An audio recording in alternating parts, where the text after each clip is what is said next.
NATO allies are downplaying division despite the president hammering leaders over defense spending. 29 members are pledging unity. But some of the president's critics and political rivals say the United States is straining good relations with its closest friends. Correspondent Wyatt Goolsby reports from the State Department. Good evening, Wyatt. Good evening, Lauren. NATO leaders are promising to beef up their defense spending, but they say it's not because of attacks from President Trump. France says it's been their plan all along. French President Emmanuel Macron and German Chancellor Angela Merkel leaving the final day of the NATO summit unruffled. Macron denies reports that President Trump threatened to withdraw the United States from NATO or that he pushed for a 4% defense spending goal.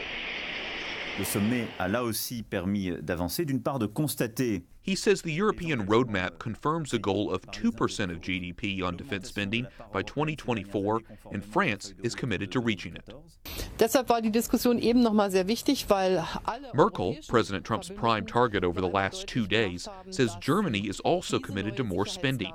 However, she says she reminded Trump during their one-on-one meeting that her country is the second largest provider of troops within NATO. Back in the U.S., Republican Governor John Kasich of Ohio is calling out President Trump publicly.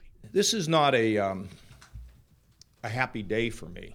Kasich flying into Washington to tell members of the press he's worried his former political rival is fraying relationships with close allies. There is growing disunity, growing sense of a lack of trust, a growing sense of can we depend on the United States at particular moments in time.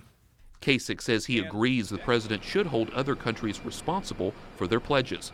But the former Republican presidential candidate says today's NATO summit is one in a series of missteps. The others include the president's withdrawal from the Paris Climate Accord and leaving the Iran nuclear deal. Today, John Kasich also expressed his concerns over the president's tariffs on steel and aluminum imports. Many worry the tariffs will lead to a trade war with China. On a side note, Kasich also was pressed today about whether or not he would consider a run for president in either 2020 or beyond. Kasich says he doesn't know for sure, but it is a possibility. Lauren? Correspondent Wyatt Goolsby reporting from the State Department. Thank you, Wyatt.